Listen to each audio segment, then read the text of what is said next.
You're listening to The Higher Ed Marketer, a podcast geared towards marketing professionals in higher education. This show will tackle all sorts of questions related to student recruitment, donor relations, marketing trends, new technologies, and so much more. If you're looking for conversations centered around where the industry is going, this podcast is for you. Let's get into the show.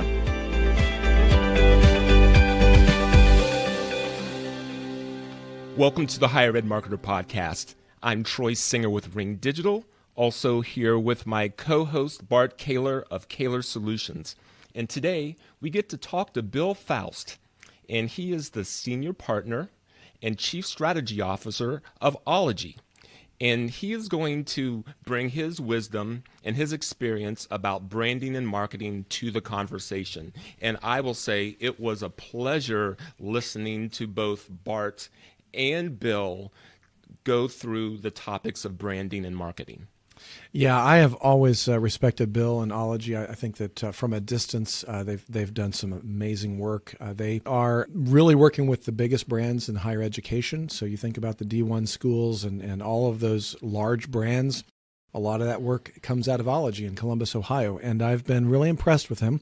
And this conversation was great. We were introduced through Ethan Braden at Purdue University, who's been a guest a few times on the podcast. And I really like how Bill and I were able to talk about branding and marketing. And I love how he was able to kind of get down to the basics and the foundations of things so that it's very accessible. Even though he does work on these large campuses and these large schools with large projects, we were able to kind of put it in a place that it's accessible to the lowest shelf so that even the smallest schools that are listening are really going to be able to walk away with some really key pragmatic takeaways.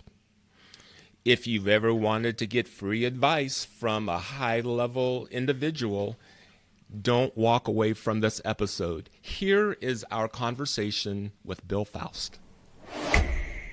Bill, thank you for being a guest on the podcast. We are so happy and honored to have you. Oh, it's my pleasure. Thank you.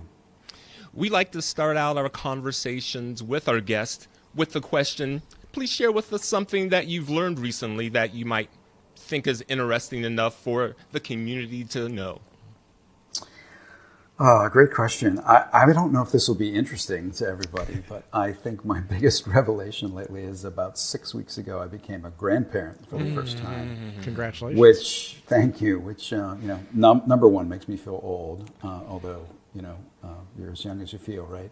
But I think the thing I've learned from it is just how, like, everybody warned me. They're like, your priorities will change, right? You'll start shifting the way you allocate your time and how much time you want to spend with your grandkid and all that. And they're absolutely right. Like it's all my wife and I are consumed with it now. We're like, we're going to move to Baltimore so we can be close to him.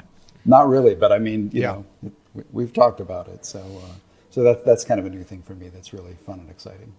Congratulations. Yes. Most new grandparents are shouting it from the rooftops. And I believe everyone thinks that that's interesting. So blessings to you and your family. Thank you.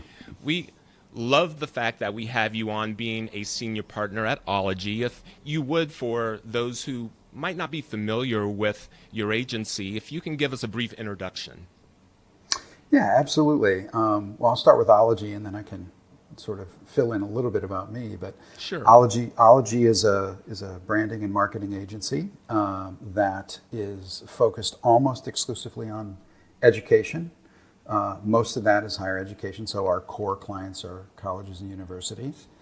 And we do work with what I'd call some adjacent categories in healthcare, museums, cultural organizations, but most of those are come to us because they're somehow connected to education, or they have an educational mission, or it might be a fundraising connection or something like that. So we basically do marketing for the greater good, and love it because every day we get up and say, okay, not only are we going to do fun stuff, but it's going to make the world a little bit better anyway. So that's Ologie. We've been around for 35 years, but kind of our current self is about 20 years old-ish. And my role, I'm one of the two partners, along with Bev Ryan, who founded Ologie.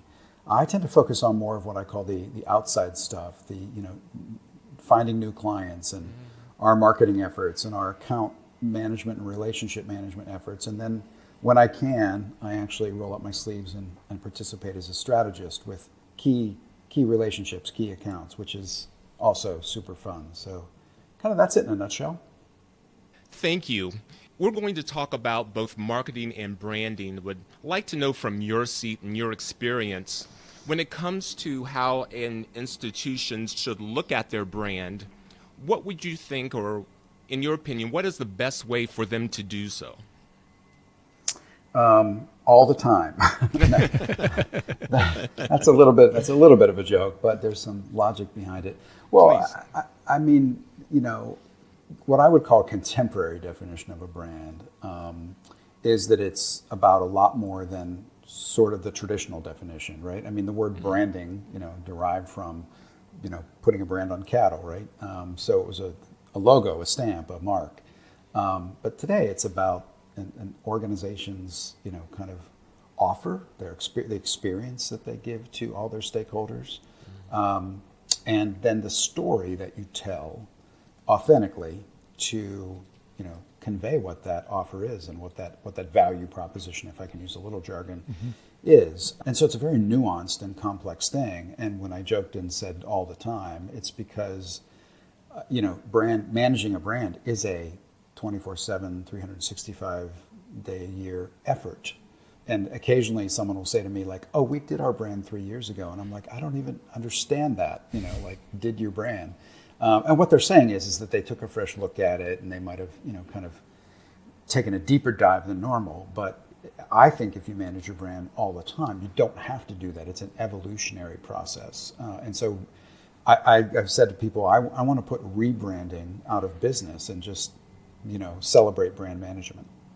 Yeah, I think that's a great point there, Bill. And I know that we kind of got introduced through Ethan Braden, who's been a podcast guest a couple of times from his role as a CMO at Purdue University. And I know that you and Ethan worked together on the Persistent Pursuit branding that they are working on and working out. And I think Ethan has a great passion on that. And I think you're right. I think that it's unfortunate that so many colleges and universities especially get confused a little bit on what this is, that it is just that logo or it is that color palette or, hey, we've got that under control. We don't need to worry about that. But I try to tell people sometimes too, it's as simple as, what do I feel when I walk in from my car? I mean, what is the experience that I'm having getting frustrated finding a parking spot as a prospective student or as a donor or whatever? So, unpack that a little bit, because I think it's something that I think every president and provost and, enrollment professional need to kind of keep in mind. And maybe you can kind of explain it a little bit more. Yes, I couldn't agree with you more. I think, so first of all, I love what you said there, because one of the benefits, many benefits working with Ethan, but one of them is he has brought some of his other agencies to Purdue that he used to work with at Eli Lilly or places that he was in the past. And one of them is a company called Brand Trust out of Chicago that is mostly a research agency. But what I love about their philosophy is they sort of boil it down simply to, the most important thing about a brand is how it makes you feel. They have books about this, and it sounds so simple, but it's not. And it is something that I think a lot of leaders in higher ed find a little too elusive to wrap their arms around. And so that's why, you have to have a discipline of answering that question. How do we want students to feel? How do we want parents to feel? How do we want alumni to feel when they think about Purdue or Nebraska or Sarah Lawrence or whoever? And so I really think that, I always sort of try to bring it back to that and always remind people that the things that you said, like logos and color palettes, those are symbols, those are tools that should be derived from, kind of what do we stand for and how do we want people to feel about us. Yeah. And I think it's important too. And just you and I talked earlier when I was inviting you on the show that, we have similar roles. We've got similar agencies. We just happen to fish in different ponds. You guys are doing work with Purdue's and Nebraska's and other ones. I've got a smaller pond that I'm fishing in. But I think that one of the things, and because I have such a broad range of listeners, Troy and I do on this podcast, sometimes I think people get scared and they think, oh, you're talking about branding. That's a very expensive endeavor that we would never be able to afford. We could never do that. But I think when you get down to the point when we start talking about how are you making people feel, there's a lot of things that people can do without bringing in a huge agency, bringing in other people, because a lot of it gets down to, well, how would I want to experience this place if I were coming in for the first time? Talk about that, because I'm sure that's part of the exercises that you do even as a strategist. That's a great point, Bart. Managing a brand, developing a brand strategy, it doesn't require what you and I do. We're happy that there are some there are some institutions out there that say, hey, we need some extra help here, so we're happy about that. But if you're a marketing leader at a small college or a small anything, frankly, there's plenty of resources to help you figure out how to define, what do we stand for as an organization, as a brand. What does that mean then in terms of the way we deliver our offer, the way we communicate, the way we, create an experience every day? And I think everybody should do that. I think if you have a bed and breakfast, you should do that. And you don't have to hire anyone to do it. If you get into specific things like, oh, we want a better logo, then sure, if you don't have graphic designers on staff, you need some specific help. But that's the last stuff you should get to. I think the most important stuff is, kind of the ethos of the organization and then how you live that every day. And so I think it can be for everybody, and I don't think it requires an agency necessarily. I've told people before, if you want to figure out my philosophy and my marketing you go read my blog and my content. It's all there. But people are like, I don't have time. I would rather hire you to do it. That's what it comes down to a lot of times. But I think that it's interesting too. You talked about that ethos, and I was having a conversation with somebody the other day talking about the difference between Starbucks and Dunkin'. It's like there's two different experiences that both of them are representing their brand. One is, the idea of sitting down, enjoying conversation, having a second place to be able to do life, and it's inviting them to stay. Dunkin's designed where, America runs. It's fast. It's get them in, get them out. There's not that warm sense of you're going to hang out in Dunkin' and just, have your meetings there. Two separate brands ultimately selling the same product in a lot of ways, but there's different experiences, and they draw different crowds and different individuals to those brands based on that. And I think that's the key sometimes is, as an institution, as a college or university, understanding your audience well enough to know how to position who you are naturally to be able to draw the right type of mission fit students, donors, engagement. How do you feel about that? First of all, I think retail is one of the best places to draw analogies to higher ed, even though sometimes people bristle a little bit because they feel like it somehow cheapens the conversation or something. But that's a great example. I hadn't thought of that example. The one I always use when I get pushback is Lowe's and Home Depot, who essentially sell the same stuff. And it's in their general merchandisers, right? They sell a lot of different stuff because schools will often say, well, it's easy for Pratt to define its brand because they only do, sort of design and architecture, but we can't do that. And I'm like, no, you can. If you look at Lowe's and Home Depot, Home Depot has said, we're going after kind of the contractor. That it's more of a male audience. It's more of a roll up your sleeves, true DIY audience.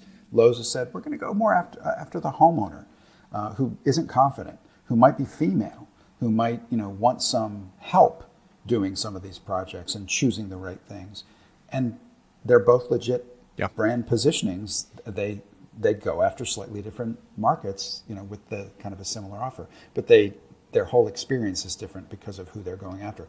I think every college and university can think that way and develop their own brand. Yeah, I think that's a great example. I love that. We would also like to get your expertise, your opinion on marketing, and maybe starting out by describing some of the trends that you are noticing or the changes that you're seeing that's going on within higher ed marketing. Yeah, great. Well, I think higher ed marketing, branding is a big word. Marketing is kind of an even bigger word. And so you definitely have to unpack it a lot.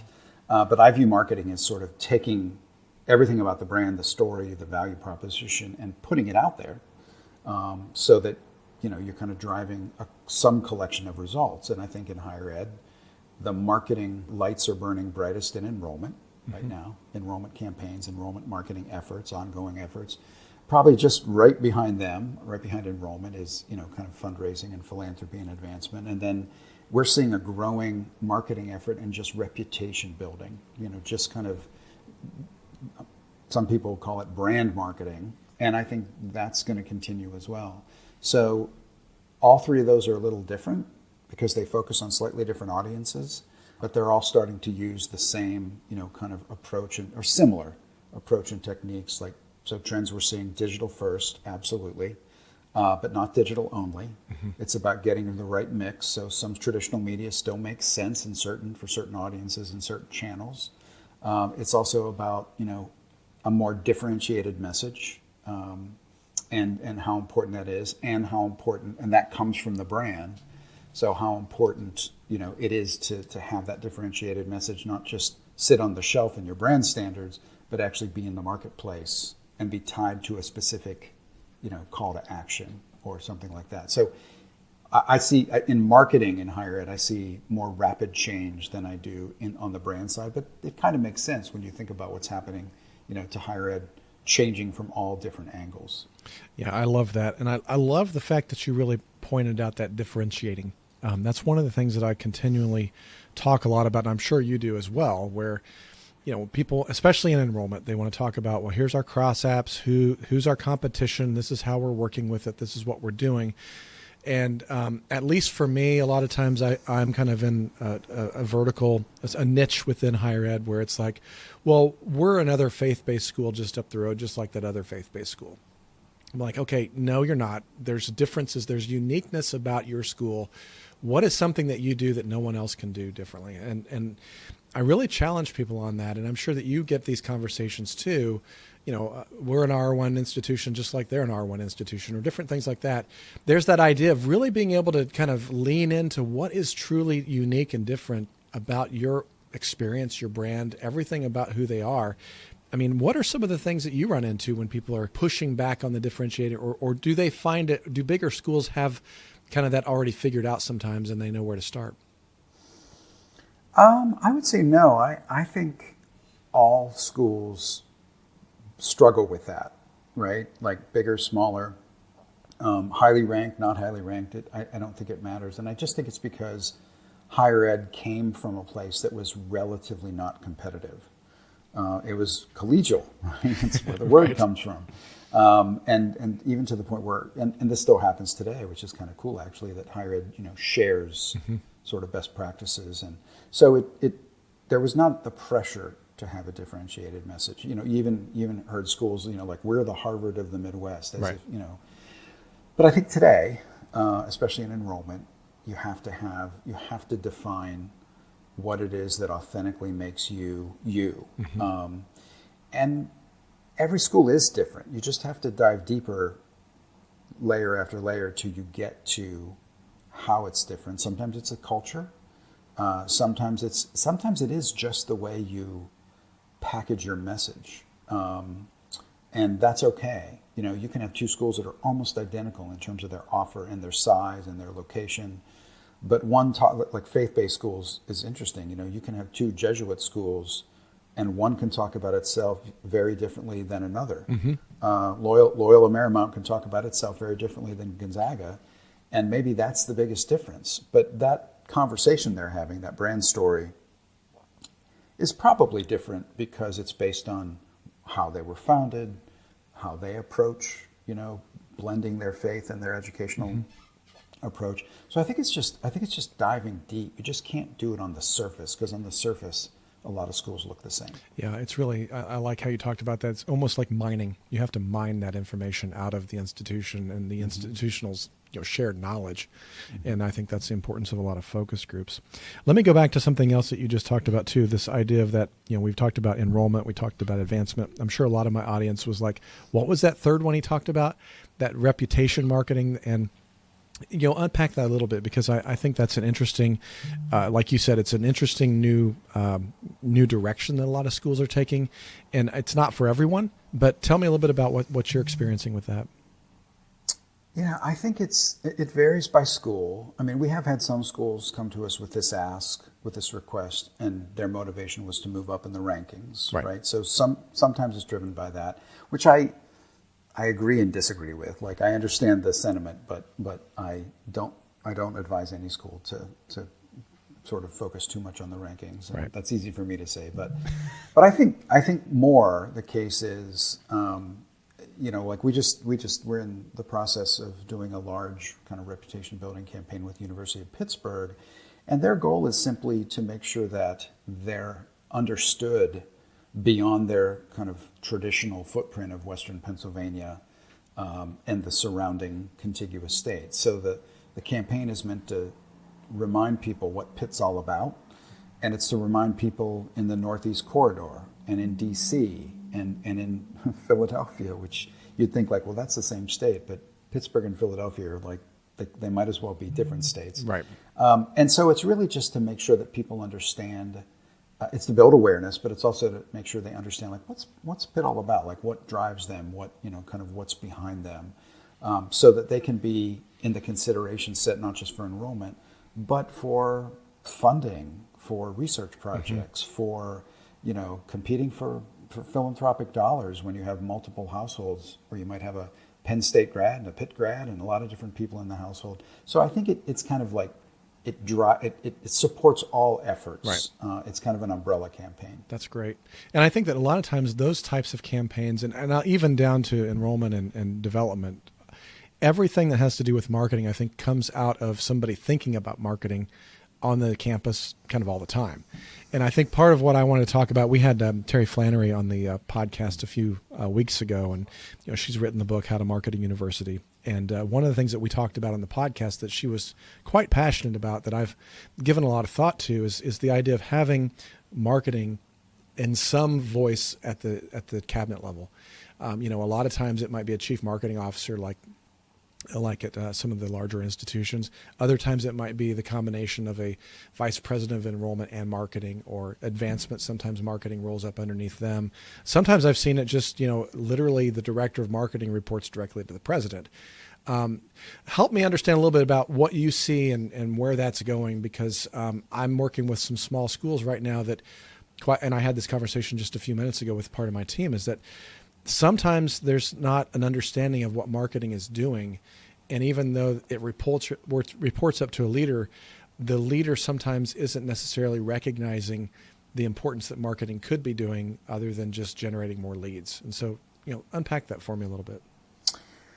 Yeah, I agree with everything you said. And in the last, we've been in higher ed about a dozen years. And in that time frame, we've seen a continuous evolution toward a centralized, more focused marketing leadership model, almost always on the cabinet level, and I think it's required. I'm not even saying anymore it's preferred. I'm saying it's required. Now, I know there's a lot of schools out there that don't have that, but my advice would be to keep pushing, finagling, get your board members involved, whatever it takes, because it's the way that. It's the successful way, but it's also the way a lot of other industries have proven that marketing needs to be at the table and needs to have that voice. Sometimes it's connected to the areas like advancement and enrollment that have the biggest voice in the brand. Other times it's a chief marketing and communications officer, because especially with smaller schools, there's a legacy of more of a communications kind of a newsroom function. Yeah. I don't think there's any right answer to that. I think the biggest right answer is higher ed can't spend its way to fame, right? Higher ed just can't compete yet with the budgets that other categories have. So if you fracture the brand by having it, spread across multiple people, you're going to work against yourself. You're going to create your own headwind. If you consolidate as much as possible and speak with one voice and have one marketing effort that serves all the functions within the college or university, you're going to be able to overcome that disadvantage more quickly and more efficiently. Yeah, that's great. And I think you just rightly pointed out that there's a lot of different levels at different institutions, and we're not going to be able to spend our way to that type of competition maybe in the other industries and types of things. But one of the things that I do know that happens when you do have somebody that is a chief marketing officer or somebody who really understands marketing well at a leadership level is they're really looking at those key performance indicators. They're really being able to take the data that is being generated by everything that we're doing. I mean, we can take data out of systems like Slate and enrollment data. We can take it out of, systems for advancement. But then we also, with all of our digital campaigns, I mean, we have data, at the ready.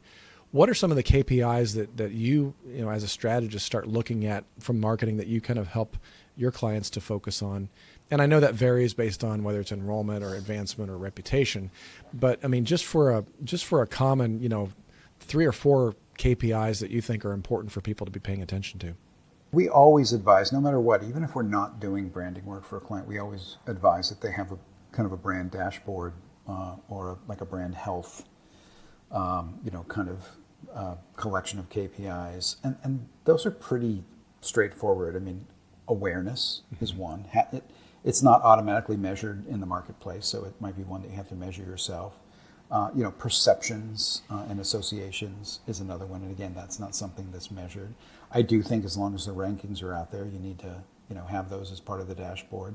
And then I think it's just the overall, metrics of areas like enrollment, advancement, and how, and the things that, kind of marketing drives to move those forward. There's a lot of things that marketing doesn't necessarily have control over, like, your financial aid package or things like that. But those are the kind of things we recommend in a brand dashboard. And then everything else, when we get into KPIs, is kind of at the campaign level. Engagement KPIs and, kind of ROI for, kind of a media spend or an overall effort for a campaign. I'm not a big fan of the lead gen approach to, especially enrollment, because I think it focuses too much on KPIs and not enough on putting the right message in the right place at the right time. I understand where it comes from, but I think that schools over time are going to learn that just generating leads, is, you can game that system, but you can end up creating other problems like retention problems and things like that. Yeah, because I mean, at the end of the day, and we've worked with a client recently just on the idea of generating leads, but we've got to have mission fit leads. And I mean, mission fit sounds like it's only a faith-based type of thing, but there's a mission fit for every university. Yeah. It's the idea of, are the right students who are going to succeed the most at your institutions the ones that are actually, getting in the inquiry pool from an enrollment standpoint and going through. And so I think that's really critical, and I really appreciate that that idea. And I think that going back to what you said about the KPIs on the brand dashboard, teasing this out for some of the smaller schools that might be listening, and they're like, oh yeah, it sounds great if I could have research done every year. Well, you actually can. I mean, admitted student research, that's a good way to measure some of that. You can certainly do some surveys with alumni, or even just, there's a lot of ways to get that awareness, that perception, research. And again, it goes back to, reading some books, following up, just reading some things. There's ways to bring all this down to the lowest shelf. And I think a lot of times that it gets discounted too quickly because we're small. And so I just think that these ideas are things that I want people to kind of keep in mind without getting tripped up on the fact of dismissing it to say, I'm not big enough to be able to do that. I agree. There's a lot of tools out there. And yeah, I completely agree that you should start with the metrics you already collect. Maybe just work a little harder to figure out, the impact of marketing and brand work on those metrics. And then measuring awareness, it just depends on what your strategy is. Like, I've had some small schools say to us, like, we want to be a national brand. And my first question is why? Exactly. Do you need to do that? Right. Like, sure, if you get some kids from across the country, that's great. But, why don't you own the backyard? Start there. And then that awareness is easier to measure. And sometimes I think even those small schools miss the opportunity that they could be a national brand within a certain niche of where they are. So like within a church or within a diocese or different areas of being able to be known within the context of who you are. You don't have to be the national brand that is, the D1 football team that's on Saturday afternoons. Bill, I would like to revisit a conversation that we had off the podcast here on the podcast, if you allow, and it was because your opinion was so insightful and you said it with some passion. And that's the topic of the new shiny object approach to enrollment marketing.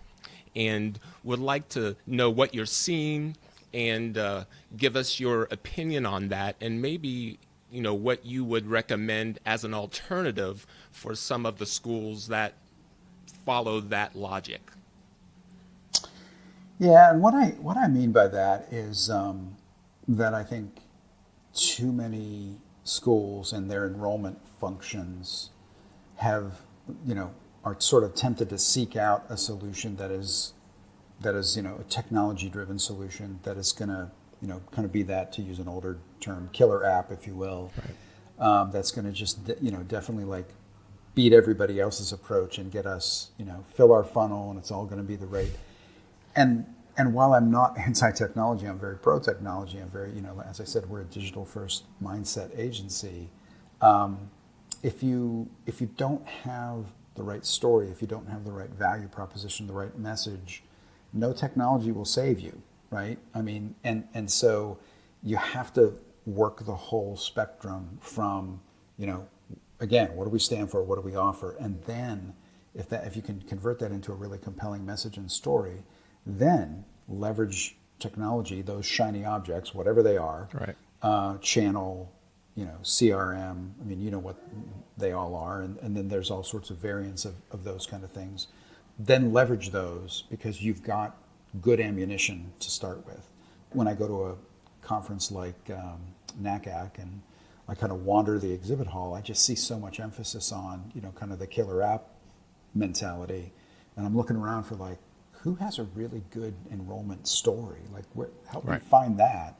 And maybe NACAC's just not the right place to find that, but, and I'm not, it's a great conference, but that's kind of what I mean. And yeah, I am a little passionate about that because I used to do a lot of work in banking, and it was the same thing. This was decades ago, but it was the same thing when banking was sort of going through its disruption, is that, there was always going to be a technology that was going to save banking. And I'm like, I think customer service and experience has a lot to do with why people want to bank with you, as opposed to just, you have a better online bank. Yeah. So.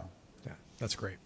I agree with that, and I think that sometimes those shiny objects, I mean, I can't tell you, Bill, and you're hearing the same thing. It's like, well, what should we do on TikTok? What should we do on Be Real? And I'm like, you got to figure out what you're going to say before you even sign up for the account.